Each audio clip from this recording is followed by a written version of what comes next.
So this is a bit of a first for me. I'm not normally a go-to guy when it comes to anything to do with engines or engineering. This is our little lawnmower. It's a Mountfield RS 100 that has served us well for I think about 8 years, something like that. Just in the last year in particular, we've started to get a problem called hunting, isn't it? That's right. Alvar, yeah. Well, by the way, this is my mate Alvar. Hi, Alv. You ought to go and have a look at his channel if you're interested in anything kind of technical engine-wise. Alvar is your guy. He's just one of these annoying people that seems to be able to see what the issue is. And when I look at an engine, I start to get frightened. But Alvar just smiles and gets on with it. So he's been helping me try and find the source of this problem with our lawnmower, where hunting it kind of the engines go without me. Was that a good impression then? Spot on. Yeah. It's basically searching for fuel or for air, right. or a combination of the two, and you can't keep the engine revving at a steady pace. And so we've tried cleaning the carburetor, which apparently is this thing inside here. And the filters and so on, and then we changed some gaskets in case there was some air getting in, and it might have improved gradually, but hasn't really solved the problem. And so, at great expense to the management, I've purchased a brand new carburetor and some gaskets, which we are going to sit back and watch Alvar refit. So if ever you need to delve into your carburetor on your Mountfield lawnmower, this may help you. So we're taking off the front cover there. That's a 10mm socket. That's not far off, more or less the only tool you need, in fact, I think. Yeah. There's just a couple of nuts here to take the air filter off. A couple of nuts? You took them? What about us? Am I right in thinking that front cover you took off, that's got a bit of a filter in it? That's right. That's the air filter there. Just yeah. sponge-like material. Yeah. But keep everything nice and safe together. Let's come and have a look around this side here. And this part, there's a couple little pipes just holding it on. Oh yeah, you've got to disconnect those around the back there. There's one for the primer and one for the fuel, and I think that's about it then. And then there's a fuel line, and then what you need to do with the fuel line is to lift it above the height of the tank. Oh, so we don't get any spillage. Fuel, basically. Yeah.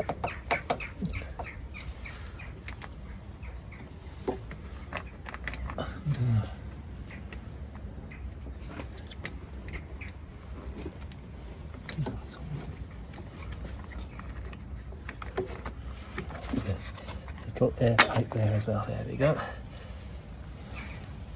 So we'll place that there. So one of the old gaskets, and then here's your fuel line. It's just one of these little clips you squeeze together. Yeah. That releases that.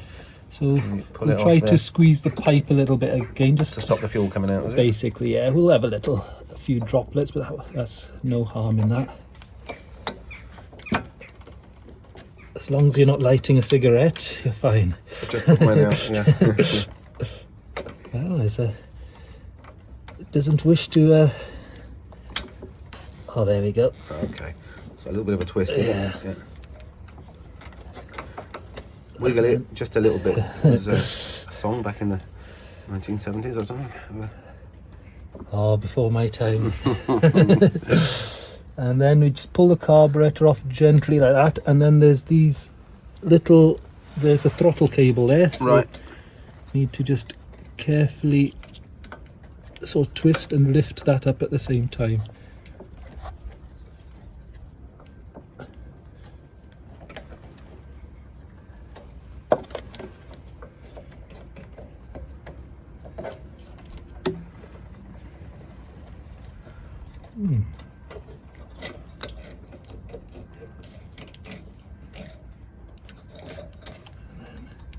That's the throttle cables and done. Okay. And there's the old one. The old fuel is dripping there. I've just let that drop below the level of the tank. That's what's caused that. So right. we'll just make sure we lift that back up. There you go. Off and replace with the new ones. So the way to put these gaskets on is just to look at the pattern of that's there and match it with the gasket. So that's the same pattern there. Okay, it's got like a D-shaped hole in the middle. Yeah. So put that one back on there. And then there's this is basically just a spacer. Okay. So that goes on next. You can see it's got that D shape at the back there. So yeah, matches up. Goes on there. And then we've got our new carburetor. And the trick with this is you've got to put the throttle cable back on as you're putting. Okay. This is where you need 3 hands. Yeah, exactly, yeah. So it just there, and then just you need 3 hands and a pair of glasses because it's very You're almost there. fiddly. Yep. Oops, nearly. My eyes have gone terrible. I genuinely can't see. There is a hole there. You're almost there. Yes. There you go. You got there. Yeah. And then, oh, have I put another gasket on yet? No, I haven't. So we've got another gasket to put on, and there's a matching shape with that one. Okay. And then our carburetor. And there's just this little stop. We just got to make sure we take that off as well. Oh right, let me look at that. Okay, so that was on that little pipe there. That's just to protect any okay. dirt getting into the fuel pipe line. there, That's yeah. right. And then our last gasket. Yeah. Again, just matching the shape of that. Yeah. You can see that lip at the top there. That's The way round, is it? around there, I think. Is that right with it? Nope, that's upside down, I think. We got it. There we go, we got there. Is that it? And that's it. And then it's Are you sure, Alvar? Because it's got a small bit on the bottom and a big bit on the top. I'll have a double check. Have I contributed? That didn't seem right either, though, did it? Oh, you were right. We did it the wrong way around. Roger the engineer. Look at that. Teaching me a thing or two, yeah. Wow, look at that. Yeah. And it's a good idea now to connect the fuel line. Yeah. Because it's got to fill up this what they call the float bulb, Yes. where their fuel is contained there. Yeah. So Back goes the pipe. it's a good idea to get that on nice and early, so it'll Starts have to refill time the to fill. bowl. That's right. Yeah. And then important to remember to reconnect this clip here.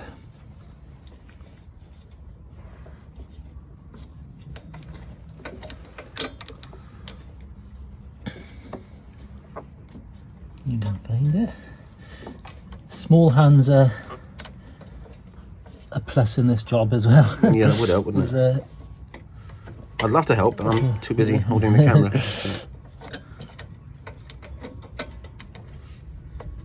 There we go.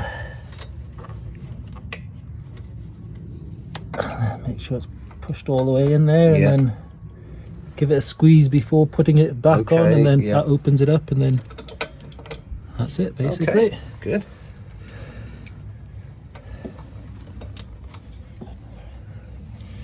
And then this is the air filter. That's for the one for the primer, and that's just for air. That is. That's all.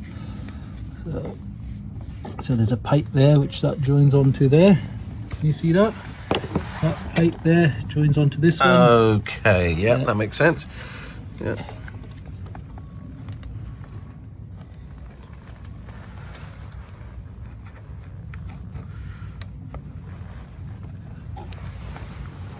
So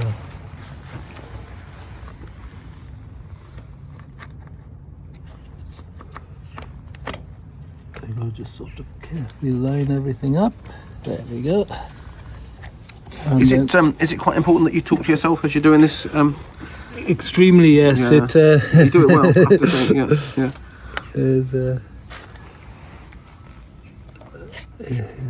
it's not a sign of madness, it's a sign of intelligence, honestly. Let us know what you think. Give it in your comments. Is it a sign of madness or is it a sign of intelligence that you talk to yourself and start laughing at yourself? I think, in all honesty, I think it's when you work a lot on your own, I think. Yeah. You have yourself a company and Got to talk to someone, haven't you? Yeah. So just a reverse of how we started. Put these little bolts back on. And it doesn't matter, it's not like one bolt for one particular nut. No, but, that's it, just there's a little spacer in there, and we've pushed that out, so we're gonna have to just take that off and just slide that little metal collar back in. That's all. Okay.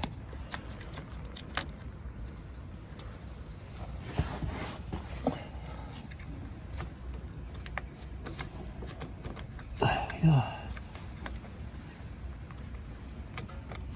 That's gone back in. Righto. So we can receive the nut now. Yeah.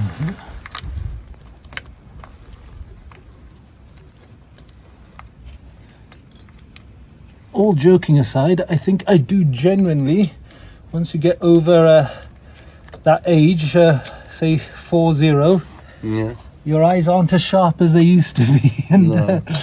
I could have, I got a pair of really cheap reading glasses which helped me out a fair bit. Just the small fiddly bits.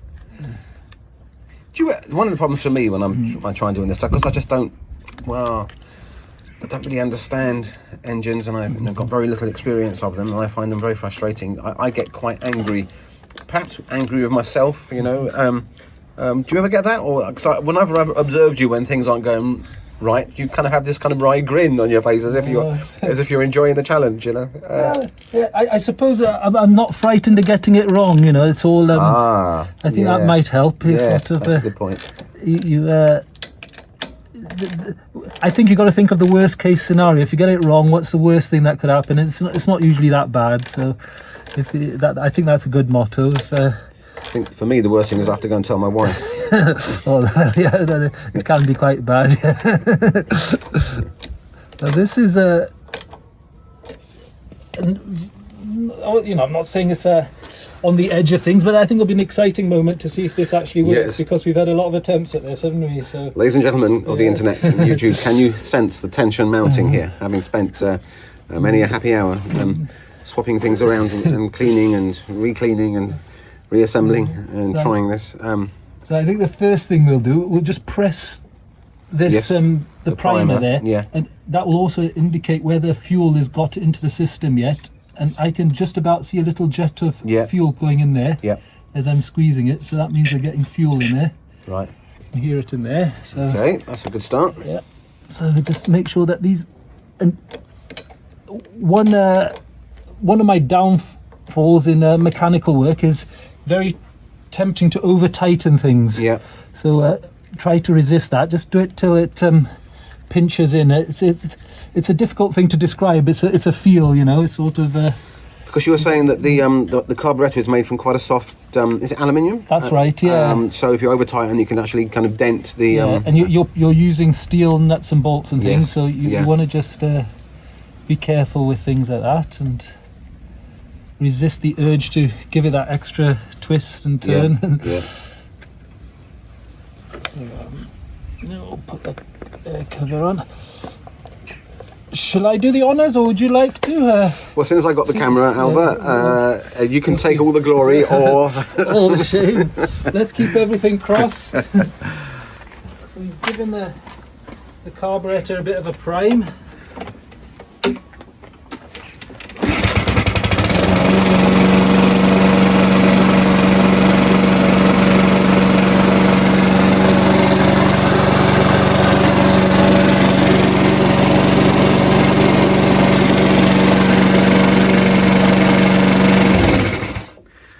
like having a new lawnmower. I think we have a success, do we? We got there in the end. Yes. Thank you, Alvar. Yes, so I can go and cut the grass. Oh, that's a problem now. I've got to go and start cutting the grass again, haven't I? So and, I think, like I said, even though we didn't succeed the first time, you know, for someone who hasn't done it before, you can take things apart and you figure out how things work as well. And might be worth keeping some of the, because those gaskets there aren't that old, are they? They're more or less brand new. So we've got some spare parts. So I might just shove them all into that little box we had the carburetor in, and then definitely. But now look, you know, so the main part of the lawnmower is fine, and we've had it for 8 years. We should get another 8 years out of this now, you know, now that we've got another, you know, a new carburetor. The only thing I would say to you is perhaps now and again just check your air filter and change the oil. And that's about the only maintenance you need to do on the mower. And is that probably best if someone like my wife does that, do you think? Is that definitely right? Okay, so you heard it here, folks. You're not allowed near any spanners or tools there. There we go. Any questions or comments? You know, any experiences you've had with lawnmower maintenance?